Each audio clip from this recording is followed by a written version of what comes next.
Olá, seja bem-vindo. Começa agora o espaço mais democrático na rede mundial de computadores. A tecnologia a serviço da informação. Nossos cumprimentos sempre aos poderes constituídos, ao Executivo, ao Legislativo e ao Judiciário. E um cumprimento especial a você que faz parte do quarto poder, que é a sociedade organizada. Vale lembrar que você pode interagir conosco nas redes sociais. Mande a sua sugestão de pauta, de entrevistado, de quem você gostaria de ver batendo esse papo aqui nesse canal democrático. É só você acessar no Facebook, deixa eu pegar aqui, porque a idade vai chegando, a memória vai encurtando. Então é assim, no Facebook é Márcio Chaves Oficial ou Rádio Virtual com 2 L's. No Instagram é @marciochaves.oficial ou @radio.virtual. Isso mesmo, você pode estar participando da programação, sugerindo aí as pautas e os entrevistados. Afinal de contas, é um programa e o espaço é democrático. No programa de hoje vamos falar sobre espiritualidade, isso mesmo, educação espiritual. De tempos em tempos, o universo nos chama para olhar para cada um, né? De forma mais introspectiva, nos conhecer, realmente entender qual é o significado dessa existência, e para isso você tem as mais variadas doutrinas e vertentes que estão versando sempre sobre esse assunto. Diante dessa questão da pandemia, essa questão da espiritualidade vem mais à tona, seja pelo amor ou seja pela dor. Somos convidados a prestar atenção nesse movimento que para muitos é paralelo, para outros é o principal. Então, desta forma, todas as quartas-feiras nós estamos trazendo pessoas que vão falar sobre essa condição, né? A espiritualidade, educação espiritual. E hoje, quem está participando conosco é Stephanie Fondos, ela que é palestrante e também colaboradora, né, do movimento na espiritualidade, do movimento espírita, dentro da Baixada Santista. Eu tive o prazer de conhecer a Stephanie já em outros modais de trabalho, ela que também tem um trabalho junto à taquigrafia no Legislativo, eu já acompanhei o trabalho dela, e também agora participando conosco aqui, falando sobre isso. Seja bem-vinda. Márcio, olá, eu quero cumprimentar todos que estiverem nos assistindo ou nos ouvindo. E um cumprimento especial a você, Márcio Chaves, meu colega aí de muito tempo, como ele falou, nós nos conhecemos muitos anos, né, dentro do meu trabalho profissional como taquígrafa parlamentar. E assim que recebi o convite para participar do programa e falar sobre educação espiritual, que é um tema que conecta diretamente comigo e com o que eu faço e com o que eu acredito, para mim foi uma honra e estou aqui. Então espero poder colaborar. E é isso. Stephanie, você faz um trabalho de colaboradora envolvendo vários núcleos espíritas na região. Isso, porque assim, hoje eu sou colaboradora da União das Sociedades Espíritas de São Vicente, da USE São Vicente, que atualmente está com a Luciana Mira, minha companheira lá como presidente, o Rodrigo Forte como vice-presidente, e existem várias diretorias lá, da Daniela Miranda, que cuida da parte dos adolescentes, né? Nós temos também o pessoal que cuida da parte de eventos, enfim, algumas diretorias ali que estão organizadas, inclusive eu estou para assumir a diretoria de comunicação da USE. Mas fora isso também eu sou colaboradora como palestrante em diversas casas espíritas de São Vicente. O pessoal do SECLA, o pessoal do Tempo de Semear, eu também estou sempre com o pessoal da Casa da Prece, e assim vai. E aí eu sou colaboradora do movimento espírita dentro da Baixada Santista. Essa pandemia, ela aflorou o que de melhor, o que de pior existe. E aflorou também as nossas necessidades. As pessoas começaram a se deparar com algo que está além do controle. Quando alguma coisa faz com que a sua vida pareça estar de cabeça para baixo, você começa a perguntar qual realmente é o eixo na sua vida.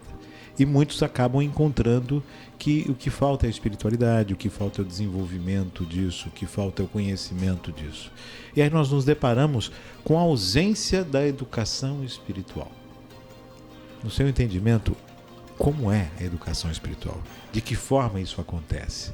De que forma nós preparamos o ser para que ele se conheça espiritualmente e que tenha uma consciência da realidade que é a espiritualidade.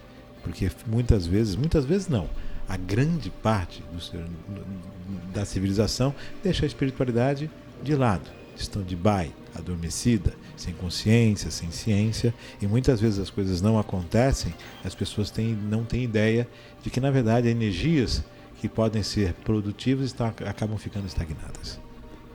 De que forma você observa essa construção, essa iniciação espiritual? Então, Márcio, todas as minhas palavras vão ser sempre baseadas, norteadas pela ideia reencarnacionista. Eu sou espírita, né? E às vezes muitas pessoas confundem espírita com espiritualista.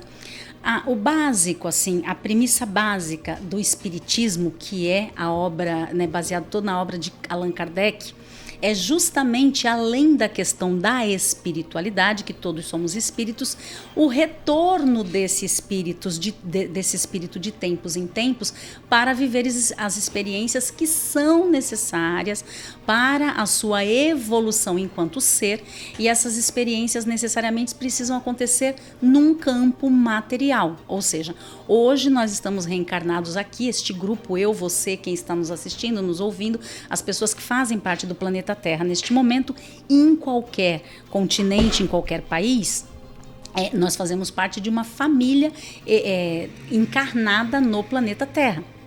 Então tem essa configuração e essa necessidade. Então o que acontece? O processo do espiritismo, o que diferencia é exatamente isso, a questão da reencarnação. Porque dentro da ideia espiritualista, se você parar para pensar, todas as religiões, no fundo, são espiritualistas. Sim. Porque chame-se de alma, de espírito, de essência divina. Na verdade, a gente precisa de nomenclatura para tudo, né? De nome para tudo. Tem tudo, tem. Isso. Mas a realidade é que o homem, né, enquanto humanidade, ele é algo além da matéria. E isso a ciência já comprovou, né? Porque já foram dissecados vários cadáveres, inclusive de homens notáveis, e por mais que você disseque, vá e pesquise, você não consegue encontrar na matéria, por mais potente que seja o microscópio, você não consegue encontrar o ânima, né? A essência da vida na matéria. Então, o que anima este corpo quando está vivo? O que dá o start nesse corpo? Qual a energia que movimenta? A energia vital. E onde está a energia vital? Não foi encontrada na matéria. Na matéria, corpo físico, não, né? Então, assim, a espiritualidade, na verdade, ela está ligada a todo e qualquer movimento religioso. E doutrina. Isso. Já o espiritismo, além da questão da espiritualidade, existe essa ideia, né, e essa já comprovação desse retorno do espírito. Ele vai e volta, que é o processo de reencarnação. Ok. Aí você me perguntou com relação à educação espiritual. Sim.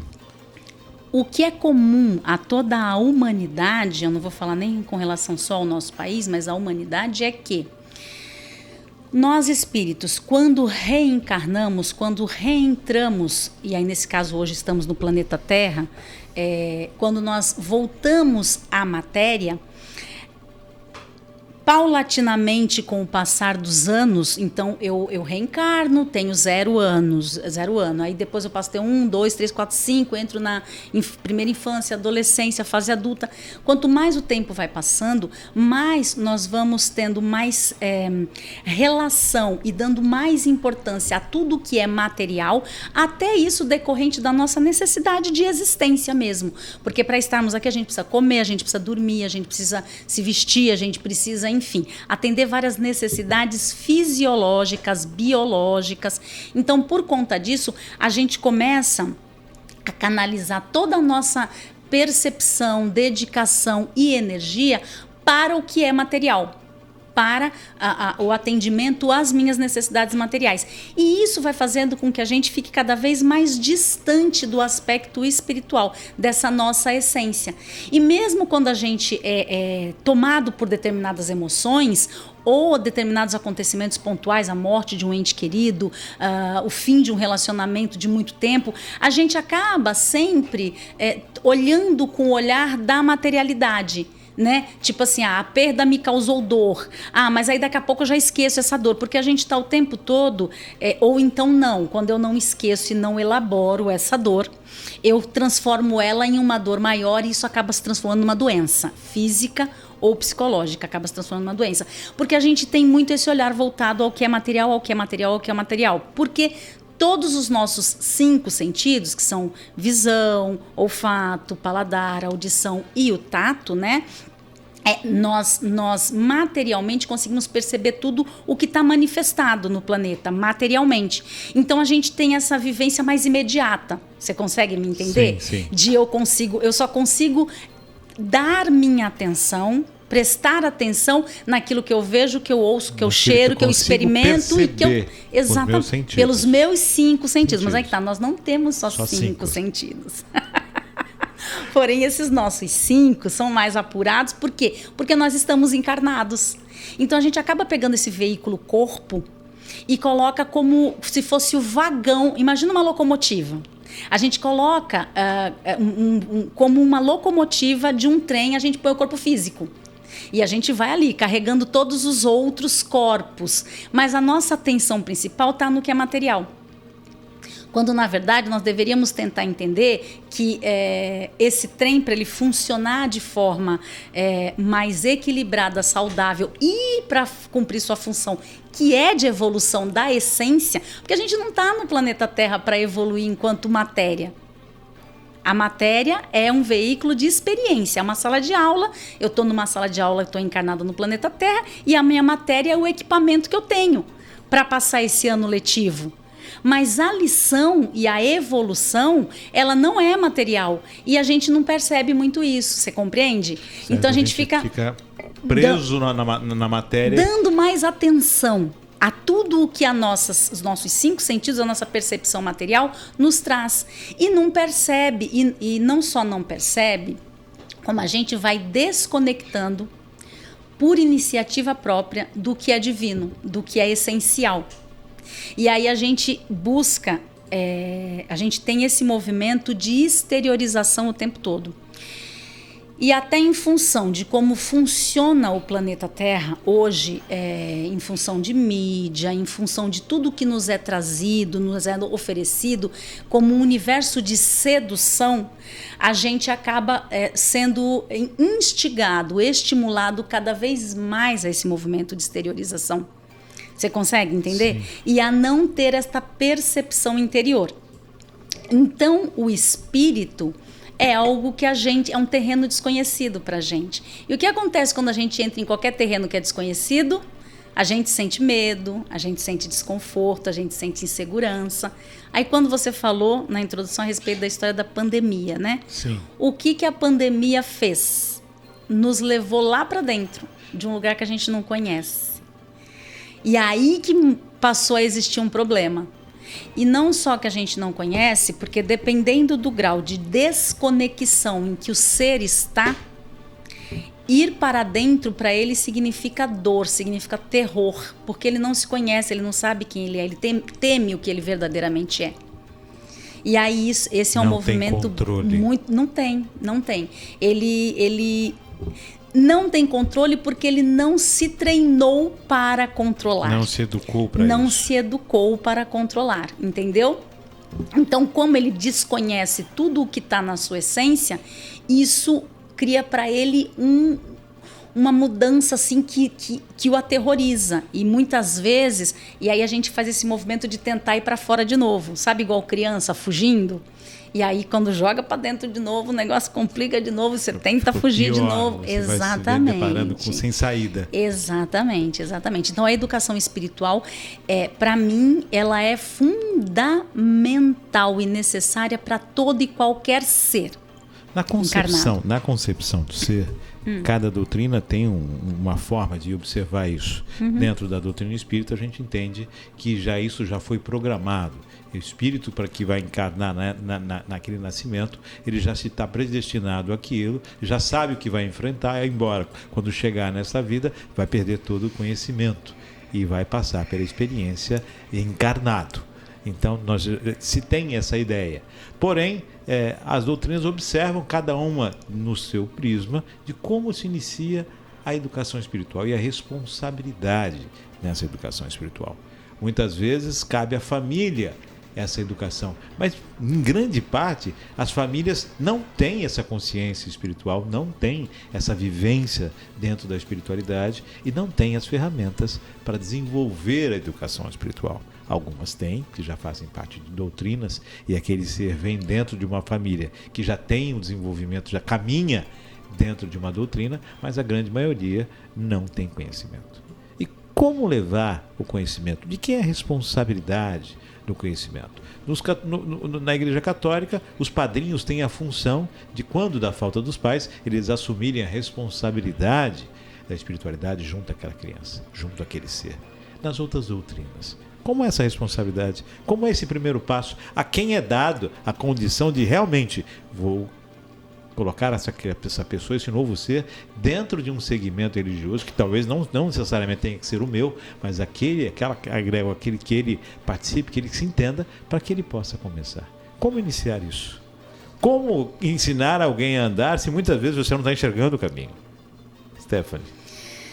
Então, Márcio, só uma primeira colocação, vou voltar um pouquinho no que você falou, que dentro do espiritismo, a questão da reencarnação, a pessoa, o espírito encarnado, já tem ali uma programação. Isso, na verdade, tem uma flexibilidade. Eu costumo dizer assim, imagina uma folha bem larga, que tem 2 pautas.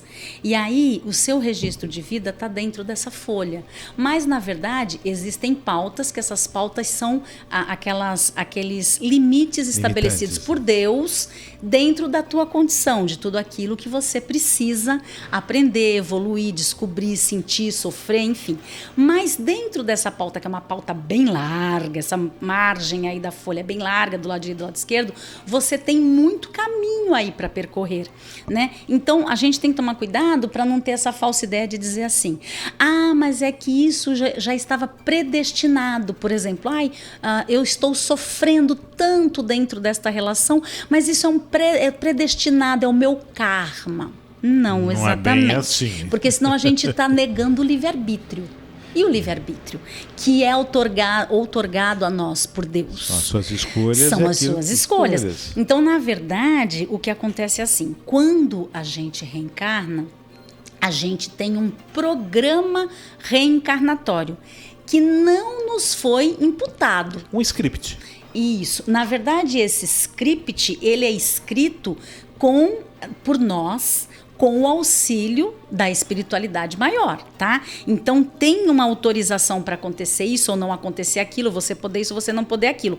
Só que o que acontece? Dentro deste programa reencarnatório, vai existir a flexibilidade do livre-arbítrio. Diante da sua escolha. Porque todos nós encarnamos com uma missão, tá? A primeira missão é a de você como ser evoluir. E dentro desse processo da sua missão, existem relações com outras pessoas. Então, veja bem, por exemplo, uma mãe que abandona um filho, ela tinha como programação de ser mãe, de trazer para cá, reencarnar aquele outro espírito, de ser mãe daquele filho e daquela filha. Ela tinha que necessariamente abandonar? Foi uma escolha dela. Por mais que sejam, eu sei que isso também é um assunto bem polêmico. Sim, não, claro. Porque fala assim, por mais a condição, nasceu muito pobre. Eu vou fazer um outro questionamento dentro desse aspecto. Continue, por favor. Então, mas aí sempre existe a escolha que vai te levar a sacrifícios maiores ou menores. Você está entendendo? Então, assim, só para deixar claro que o programa reencarnatório existe, mas ele não é de ferro. Para as pessoas não caírem nesta armadilha de pensar assim, mas fulano tá só porque tinha que ser assim. Não exatamente tinha que ser assim. No caso do filho dessa pessoa que foi abandonado. Isso pode só para concluir, esse teu programa reencarnatório, ele pode ser piorado, digamos assim, ou melhorado, de acordo com o teu processo de evolução dentro de cada experiência que você vai tendo. De acordo com as suas reações diante de tudo aquilo que vai ser. De tudo que você vai amadurecendo, com o que você vai vivenciando. Como você falou de livre-arbítrio e falou, a pessoa poderia abandonar ou não, e ela abandonou. Mas essa criança, ela veio com a condição de ser abandonada ou não? Também, mas aí que tá, dentro desse processo da programação reencarnatória, por exemplo, para o espírito que está reencarnando, ele também vai ter possibilidade de tomar caminhos e fazer escolhas a partir daquilo que aconteceu na infância dele. Porque, por exemplo, não é o que aconteceu no teu passado que determina o teu futuro. Nunca é. E a gente tem muitos exemplos disso. Olha, eu posso citar aqui Machado de Assis. Eu não sei se dificilmente as pessoas conhecem a respeito da história de Machado de Assis. Mas Machado de Assis, ele teve problemas graves e seríssimos durante a infância. Ele foi criado, acho que por uma tia, vivia num estado de miséria muito grande. Ele tinha tudo para dar errado.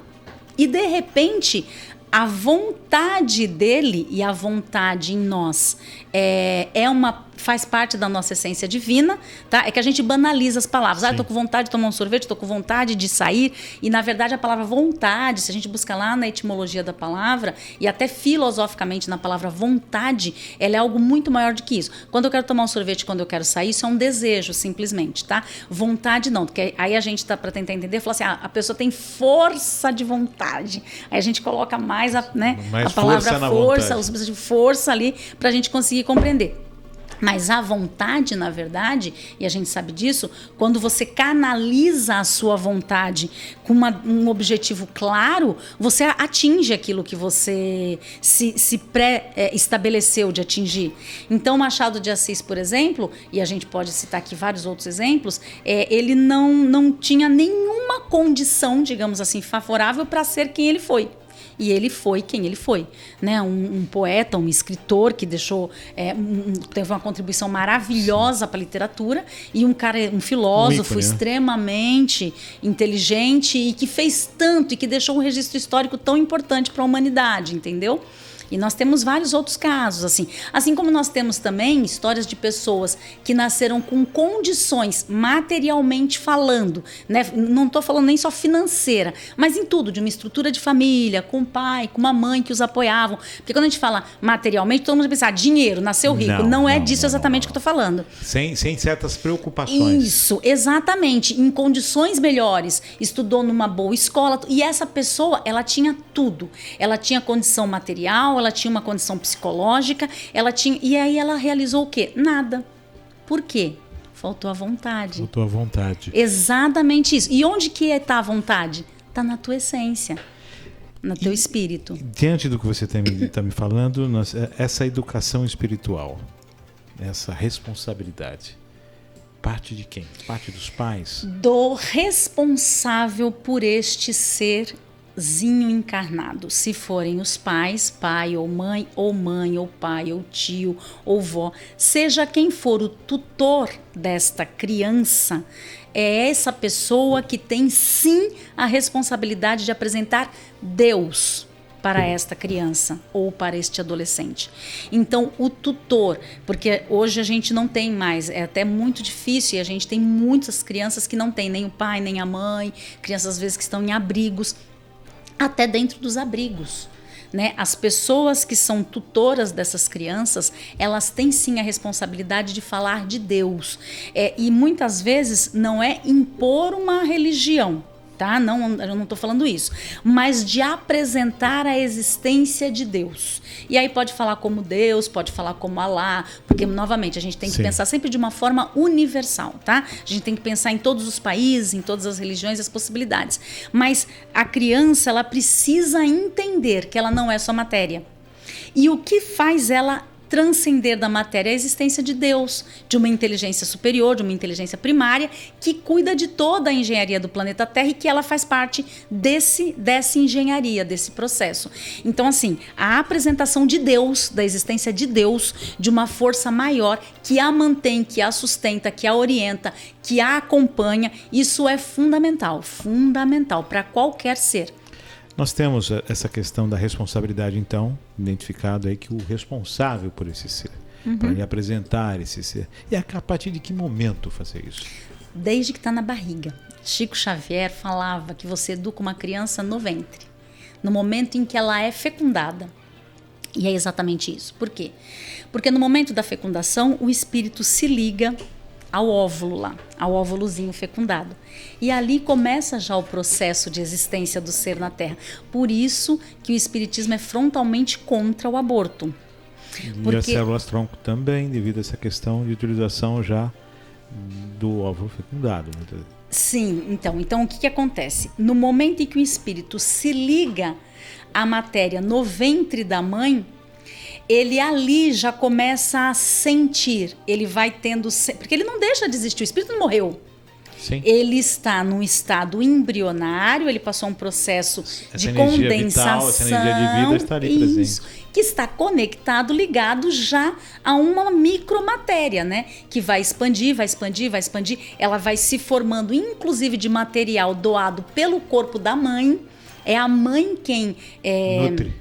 nutre, a mãe quem cria toda a matéria que vai gerar aquele corpo físico, e é da energia da mãe que entra na energia daquele corpo para ele começar a montar ali todo o processo do perispírito, tal. E o que acontece? Já naquele instante, o espírito tem sensações. Então, por exemplo, uma mãe grávida, ela deve sim, por exemplo, fazer uma cantiga de louvor enquanto está grávida. Eu costumo dizer assim, mulheres grávidas que frequentam algum tipo de culto religioso e que não frequente um culto religioso externo, eu não vou à igreja, eu não vou ao templo, eu não vou ao centro espírita, mas dentro da minha casa. Por exemplo, todas as manhãs eu acordo e faço um Pai Nosso. Eu acordo, converso com Nossa Senhora da Aparecida, que é quem eu creio, é quem... Isso é fundamental. Uma mãe fazer isso, ela já está começando o processo de espiritualidade e de conexão com Deus do seu feto, do seu filho. Então, assim, a todo o momento, a criança deve sim ser apresentada e estar conectada a Deus. Então, como nessa primeira infância, nesse primeiro momento, a criança não tem essa noção ainda, quem deve fazer isso é o responsável por essa criança depois na adolescência. E em cada fase, eles vão mudando, porque nós mudamos, né? Sim. Eu hoje estou com 47 anos, né? E não estou formada, não estou madura ainda vou amadurecer mais, a gente vai modificando aqui na matéria os nossos pensamentos, nossa maturidade com o passar do tempo. Mas é isso, assim. E outra coisa, viu, Márcio? Eu costumo dizer o seguinte, é fundamental uma criança ser apresentada a Deus, porque isso para ela vai ser uma vacina para a fase adulta. Vai criar uma imunização. Por que eu falo isso? Já existe comprovado dentro da ciência médica, dentro da psicologia, que nesse primeiro momento, a criança, eu acho que vai de 4 até aproximadamente 8 anos de idade, ela tem um negócio chamado uma plasticidade neural. Isso já está comprovado que, assim, a criança ela aprende por repetição, por aquilo que ela observa. Então, por exemplo, quando você, dentro dessa primeira fase da criança, você, por exemplo, vai a uma missa, se você é católico e leva a criança vai dispersar, ela vai muitas vezes ficar cansada, isso e aí, natural, né? Natural. Claro que você não vai deixar a criança perturbando aquela celebração, mas né, você vai, aí que tá. Quem tem a responsabilidade de cuidar de uma criança vai ter que se dispor a ter tolerância, a respirar fundo, a amadurecer. Sempre fala assim, quando nasce uma criança, nasce o pai, nasce uma mãe, porque é isso mesmo que acontece. Você vai ter que saber lidar com aquele serzinho, porque ele é a sua obrigação. E ele tem necessidades que você, num primeiro momento, tem que suprir. Você vai ter que se você estiver cumprindo com a sua responsabilidade. Missa, ali um pouquinho, isso. E retorna depois. Todo mundo sabe como que é seu filho, sua filha, seu neto. Você sabe como lidar com aquela criança. E se não souber, precisa aprender. Né? A gente tem que tomar muito cuidado, que isso acontece muito hoje em dia, que assim, crianças muito pequenas mandam o que elas querem ou não querem. Criança nessa idade não pode mandar o que ela quer ou o que ela não quer. Ela tem direitos, com certeza, mas ela não pode estabelecer a regra do que ela pode ou não deve fazer. Não pode ter. Não é dela. Esse controle não é dela. E vai dar bastante trabalho, gastar bastante energia, um pai, uma mãe, um vô, vó, padrinho, madrinha, que vai cuidar dessa criança. Isso. Com certeza. Não, e vai dar trabalho não permitir. Sim, né? Claro. Porque você vai ter que dispor de tempo, de aborrecimento, de autoridade, de uma série de coisas. Mas voltando, dentro desse período que tem a plasticidade plasticidade neural da criança, as impressões que ficam ali são muito fortes. E essas impressões elas vão eclodir principalmente na fase da primeira fase do adulto, quando essa menina lá na frente vai ter de 18, 19 a 21, 22 anos de idade. Então, assim, se você apresenta Deus para essa criança agora, se você apresenta essa relação com a espiritualidade, essa noção do certo e do errado dentro de uma conduta de moralidade, tá? Muito além até de lei dos homens, mas a questão da moralidade. Se você dá toda essa noção, dá esse aparato para essa criança, você está vacinando-a para que lá na frente, quando ela tiver a partir dos seus 18 anos, que pela lei aqui no Brasil é a maioridade, nos Estados Unidos é 16 anos, né? Sim. Aqui no Brasil, a partir dos 18 anos, a pessoa já tem a maioridade para poder responder por si própria e para tomar suas decisões. Mesmo que isso não aconteça na prática, mas legalmente é assim que funciona. Então, o que acontece? Você vai estar vacinando essa criança para que lá na frente, quando ela ficar com essa liberdade, essa autonomia de poder tomar os seus caminhos, quando chegarem propostas ou seduções que sejam negativas, que não vão conduzi-la para um caminho que seja bom, ela vai ter a vacina de decidir, não, acho que isso aqui não é muito bom, eu acho que eu vou por esse outro caminho, entendeu? Ela vai ter uma noção e algo dentro dela, já um exercício. A semente. De se ouvir o seu anjo da guarda, o seu eu interior, o seu eu superior. Não, e até na questão neurológica mesmo. Ela vai ter impressa, né, lá no seu id, ali na sua identidade, ela vai ter impressa essa noção de moralidade. E isso vai ser muito importante. Eu falo isso para você porque até teve uma pesquisa um tempo atrás em que foi pego um grupo grande de novos adultos, né? Eram moças e rapazes entre 19 e 21 ou 22 anos de idade. E o que aconteceu? Foi feita uma análise o que poderia levar aquele grupo de pessoas a ter, por exemplo, perversões com relação à sexualidade ou atitudes desonestas diante de uma situação ali social. E quando começou a ser feito o estudo e começaram a acontecer os recortes, foi se analisando o seguinte: daquele grupo que foi pesquisado nessa faixa etária do 19 aos 22, e ali tinham rapazes, tinham moças, tinham homossexuais, enfim. Heterogêneo. Isso. O que foi observado? Não era a classe social, quem nasceu mais rico ou mais pobre, que era fazia um padrão, era um ponto determinante para essas pessoas terem um comportamento mais saudável ou não. Não era a sexualidade, se era homossexual, se era heterossexual, se era menino, se era... Não era isso também. Não foi também observado com uma grande... uma análise que fosse assim mais marcante, por exemplo, a questão do estudo. Quem fez faculdade, quem não fez faculdade. Quando foram feitos os recortes, um ponto basilar que foi estabelecido que fazia com que esses novos adultos tivessem um comportamento mais saudável e condizente, ou um comportamento mais nocivo e não condizente com o que a sociedade, né, estabelecia como um padrão positivo, foi justamente a questão da religiosidade. Ou seja, aqueles jovens que durante esta primeira infância tiveram acesso a algum tipo de religiosidade, mesmo que não fosse nem indo ao templo, ou indo ao centro espírita, ou indo à igreja, mas que, por exemplo, os pais faziam as orações em casa, ou levavam para a missa de domingo. Quando esses filhos tinham essa apresentação de Deus e essa apresentação da espiritualidade feita pelos pais ou pelos seus responsáveis, eles lá naquela fase eles tinham um comportamento mais saudável. Eles não tinham essa sedução e essa facilidade ou essa atração, esse arrastamento, digamos assim, para um comportamento mais pervertido, mais imoral, mais corrupto, entendeu? Mas eles tinham uma tendência a ter um comportamento mais adequado. De águas, seria correto dizer? A espiritualidade, ela é um divisor de águas na vida do ser? Com certeza né? Porque quando você enxerga só a matéria, o que resta? Quando a gente se depara com uma família estruturada, e família eu estou dizendo aqui, dentro da nova expertise, do novo modal. Antigamente família seria pai, mãe, filhos. Hoje a família é pai, ou mãe, ou não só mãe, ou só mãe, ou a mãe, ou a avó, o pai, ou a avó. É família mosaico. É a família da mesma forma, do mesmo jeito, que a família é a base do amor, né? É onde as pessoas são amadas, onde são protegidas, onde cada um cuida do outro, né?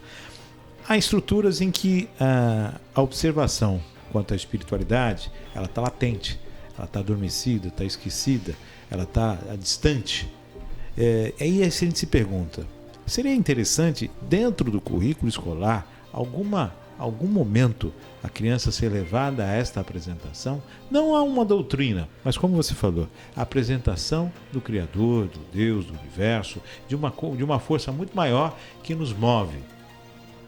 É necessário isso dentro do currículo escolar? Será que é um momento em que se observar a espiritualidade tão quanto se observa a língua portuguesa, a matemática, a história, tão quanto se observa a forma lúdica da criança aprender as coisas? Seria um momento a gente começar a observar que a espiritualidade ela tem sim lugar e vez dentro da educação, dentro do desenvolvimento da criança, seja pelos pais ou seja promovido pelas entidades, aquelas que não tiverem pessoas que tenham a condição de estar versando sobre isso?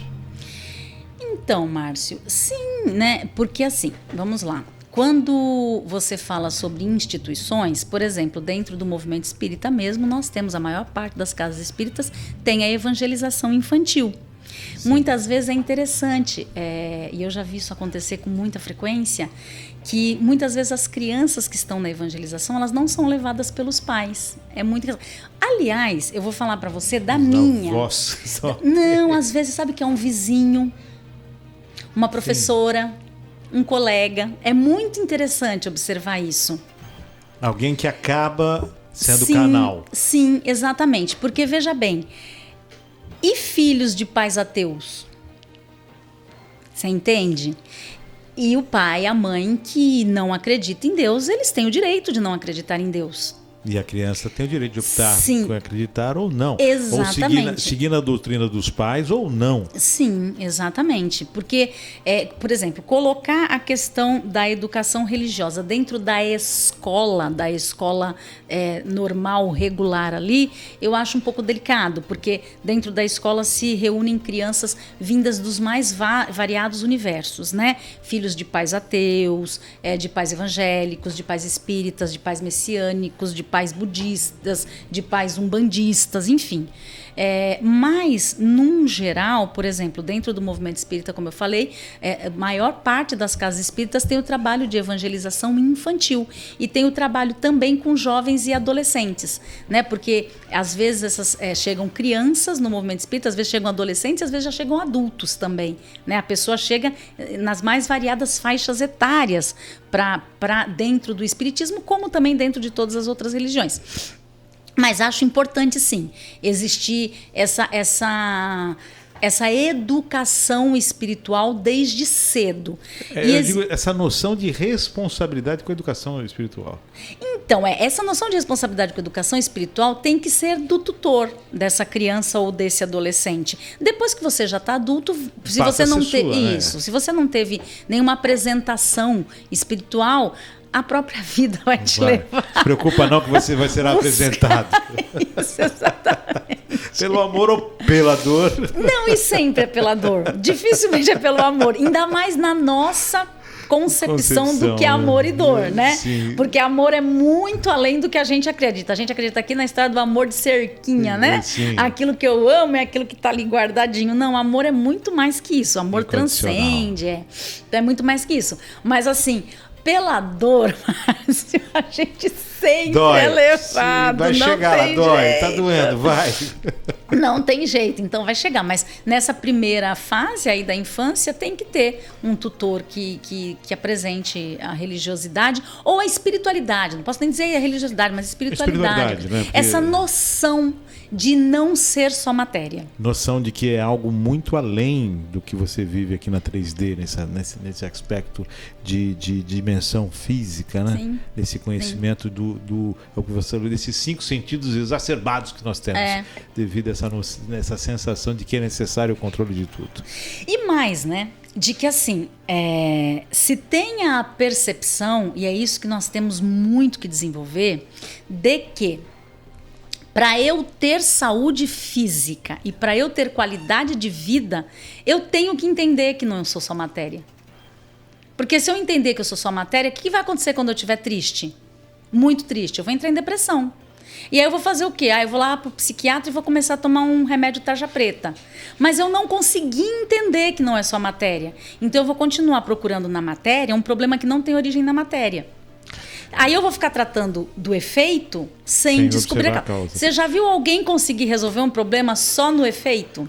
Dor de cabeça, só tomar remédio para dor de cabeça? Não, tem que saber a causa. Aí você vai tomando remédio de dor de cabeça, aí você vai desenvolvendo uma enxaqueca crônica.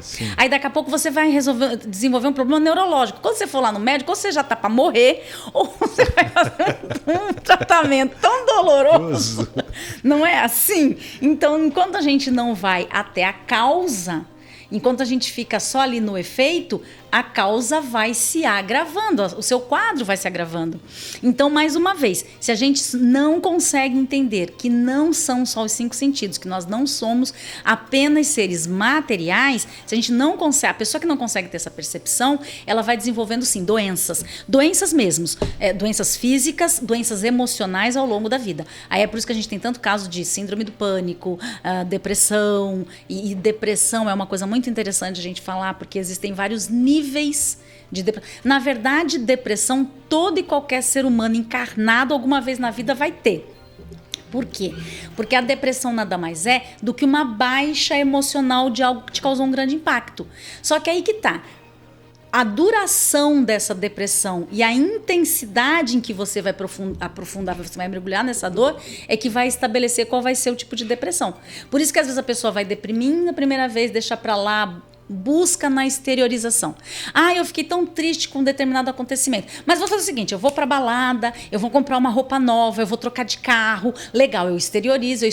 Nossa, eu tô me sentindo super plena, maravilhosa. Daqui a um ano, a nota fiscal vai chegar. Entendeu? Daqui a um ano a chavinha vai virar de novo. E aí acontece mais alguma coisa, mais uma coisinha, a rever essa dor. Isso. Aí eu não revejo de novo. De novo porque eu tenho livre-arbítrio. Eu não quero rever, acabou. Sim. Tudo bem, continua não revendo. Vai somando. Vai somatizando, né? E aí lá na frente vai acontecer o quê? Um problema seríssimo que você vai necessariamente ter que parar. Eu falo assim, te tiram da pista, te jogam para o acostamento.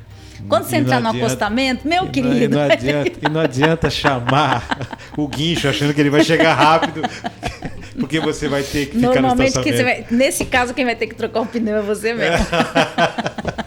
Steph, nós estamos chegando no final desse bate-papo aqui, muito agradável. Fica aqui já o convite para você participar do desdobramento desse projeto que a gente tem agora, que é falar sobre educação espiritual, falar sobre espiritualidade, falar da origem do homem, do significado de estar aqui, dos propósitos, né? De tudo que envolve evolução ou não, de todo esse desenvolvimento desse ser dentro da espiritualidade. Todas as doutrinas que a gente tem acesso estão sendo convidadas a participar. E a ideia aqui é dar o espaço para que todos possam colocar a sua perspectiva e falar sobre aquilo que acredita. Que acho que dessa forma a gente vai contribuir para que as pessoas possam despertar para a espiritualidade. De repente as pessoas assistindo esse programa de hoje dão um start. Opa, peraí.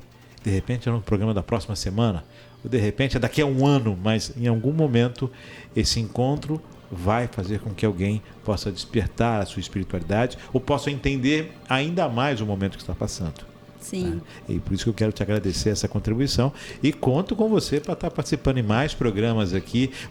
Vai ter momentos em que outras pessoas de outras doutrinas vão estar aqui conversando. A gente vai convergir para aquilo que soma, né? Para aquilo que agrega em todas elas e sempre pensando no produto final, que é alcançar quem está do outro lado assistindo de uma forma que ele possa se sentir tocado. Sim, Márcio, eu agradeço mais uma vez pela gentileza do convite, por estar aqui participando. Espero ter ajudado de alguma forma e, como você falou, esse start acontece em cada um de nós no momento que tem que ser e também no momento em que a gente se permite acontecer. Tem até uma música muito bonita que fala assim... o amor estará em mim assim que eu permitir. Né? Então tudo acontece com a nossa permissão sempre na nossa vida. Então que isso starte em alguém que já esteja com uma semente, para que desenvolva a sua espiritualidade nesse sentido mais amplo, porque todos nós só temos a ganhar. Pessoalmente e coletivamente, a evolução espiritual é necessária para o planeta Terra, porque aí o planeta também muda, né? A gente fala no Espiritismo que estamos no período de transição. Então, para que essa transição aconteça no planeta e no homem de uma forma mais proveitosa e produtiva possível, é imprescindível despertar da espiritualidade, senão não é possível. Com certeza, com certeza. E a pandemia veio também com essa função. Né? A pandemia não veio, a gente trouxe, né, Márcio? Sim. A gente trouxe a pandemia com essa função. Com essa função. E aí vem a primeira cepa, a segunda, a terceira, por aí vai. Eu costumo dizer, as pessoas falam, não, a pandemia está me tornando um ser humano melhor. Legal, a pandemia está tornando você um ser humano melhor.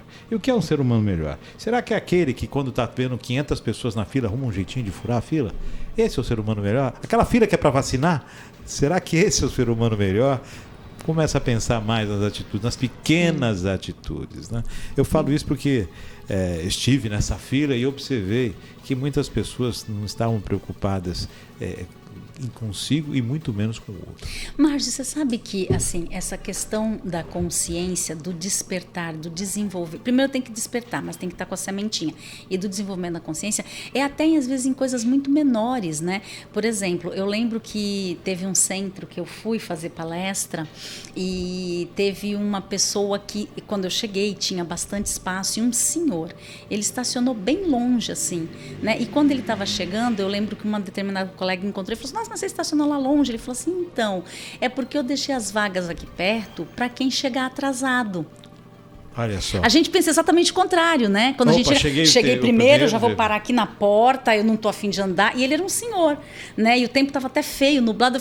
Aí eu olhei e falei assim, gente, a gente aprende todo dia. Aí eu passei a fazer isso, viu, Márcio? Quando eu chego nos lugares, se tem bastante vaga, eu paro o meu carro bem longe, distante. Que é para aquela pessoa. Porque muitas vezes, mas chegou atrasado porque é folgado. Não necessariamente. Às vezes a pessoa se atrasou, né? Teve um imprevisto no trânsito, teve um problema na família. Enfim, a pessoa teve aquele movimento de ir até lá, né? Então, e tem muito isso desistiu, também. Né? Em palestra, como é que a gente faz em palestra, Márcia? Ainda mais quando é aquele orador, assim, que todo mundo curte. E tem que chegar bem cedo, que eu quero ficar no gargarejo, sentar na primeira cadeira. Você já pensou em chegar bem cedo e ficar na última cadeira? Na cadeira que você vai se sentir ali, onde é que eu quero estar? Então, eu cheguei, eu posso escolher onde eu quero estar. Você está vendo como são práticas simples que fazem com que a gente perceba por um outro olhar. Ou melhor, eu posso escolher onde o outro vai estar. Exatamente. Eu posso escolher que ele esteja lá na frente, eu posso ficar na segunda fila. Stephanie, quero agradecer mais uma vez. Eu que agradeço. Tem alguma live, algum site, algo que você queira deixar para que as pessoas possam acessar? Não, tem o Facebook da USE, União das Sociedades Espíritas de São Vicente. Eu poderia falar do Facebook aqui do SECLA, que é o Centro Espírita Caridade, Luz e Amor de São Vicente, mas aí eu também tenho que falar da Casa do Caminho, do Tempo de Semear, do pessoal da Célia, do Alexandre, da Magali, meus queridos lá do Rio Branco, que tem lá o Alvorada Nova. Então, assim, são tantas casas, são tantos lugares, que, na verdade, eu acho que as pessoas devem buscar ali onde elas se sentem melhor, né? Mas, para fazer o contato comigo, é basicamente assim, na USE e nos movimentos espíritas. Eu tenho o meu Facebook, que é Stephanie Fondos também, né? Mas é basicamente isso. Agora, o meu agradecimento a todas as pessoas que têm a paciência de me ouvir e têm a gentileza de me chamar para trabalhar. Maravilha. Bom, fica aqui então o convite para retornar, nós vamos estar falando e dando espaço também para todas essas casas aqui para estarem divulgando o seu trabalho, que isso é muito importante. Agradecendo a você.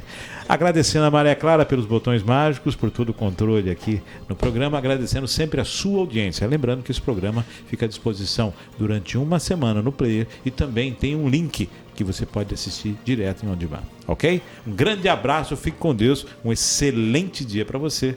E até o próximo programa, se Deus quiser.